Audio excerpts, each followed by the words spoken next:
Je dirais les liens. D'abord l'histoire, puisque le premier concours automobile a eu lieu à Dinard en 1921. C'est André de Fourquière qui l'a créé sur l'idée d'associer les maîtres constructeurs, les carrossiers et les couturiers. C'est une histoire qui a été interrompue, mais qui a été remise au goût du jour en 2018, puis en 2021, et la troisième édition qui s'annonce en 2023. C'est ensuite un partage de valeurs, celle de l'excellence. L'excellence, une sélection pointue en matière de véhicules d'époque, et puis celle que Dinard a à cœur de promouvoir dans toutes les disciplines comme le jumping, le festival de musique internationale, le Dinard Opening ou le Dinard Festival du film britannique. Et puis c'est aussi le prestige, le Dinard Élégance et la ville se rejoignent sur l'idée de promouvoir un patrimoine automobile pour le Dinard Élégance et puis naturel, culturel et architectural pour Dinard, pour la ville.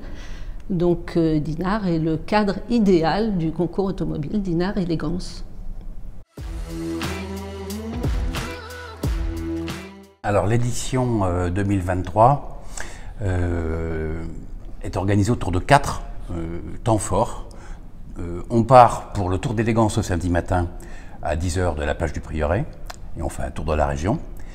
On se retrouve sur la digue pour une exposition qui aura lieu à partir de 13 h tout après-midi.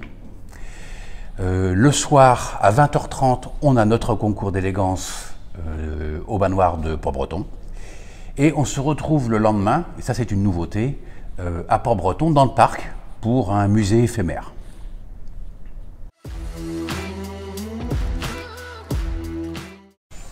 Alors c'est un événement qui attire un public très nombreux, des amoureux passionnés de voitures anciennes, un public d'esthètes sensibles au design ou tout simplement nostalgique du passé. C'est un public intergénérationnel. On estime la fréquentation à plus de 5000 personnes entre le tour d'élégance, le concours, l'exposition des véhicules sur la digue et en ville, et puis la prolongation sur la journée du dimanche. Petit bonus, cette année, nous aurons la présence de Miss Ille-et-Vilaine qui est dinardaise. Donc c'est un événement familial, convivial, populaire au sens noble du terme. Ce sont également des retombées économiques. Plus de 120 chambres ont été réservées dans les hôtels pour les participants, leurs accompagnants, le jury, l'organisation. Je crois savoir qu'il n'y a plus une chambre d'hôtel ce week-end à Dinard. Et puis également pour les bars et restaurants, d'autant que, comme l'a dit Denis, les voitures seront exposées cette année en ville, devant les bars et les restaurants. Et puis des retombées médiatiques avec la présence de journalistes de médias internationaux, la presse quotidienne régionale et partenaire, la presse automobile également, avec des titres comme LVA ou Classic and Sports Car. Et puis nous aurons la présence des présidents des fédérations anglaises, italiennes et françaises. Et l'ensemble de ces retombées nous vaut de faire partie du cercle très restreint des grands concours automobiles dans le monde. On ressent aussi une réelle attractivité chez les collectionneurs internationaux. Donc les statistiques sont intéressantes. On a 30% de gens qui viennent dans un rayon de 250 km, d'un rayon de 150 km. Et puis on a 30% de collectionneurs qui viennent de l'étranger.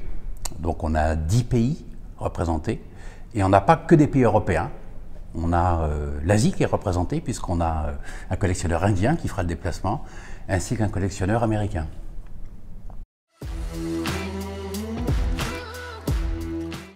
Alors le jury sera présidé par Monsieur le maire, Arnaud Salmon. Nous aurons aussi Monsieur Gautam Sen, qui est un journaliste international, qui est indien aussi, qui fera le déplacement pour venir pour faire partie du concours.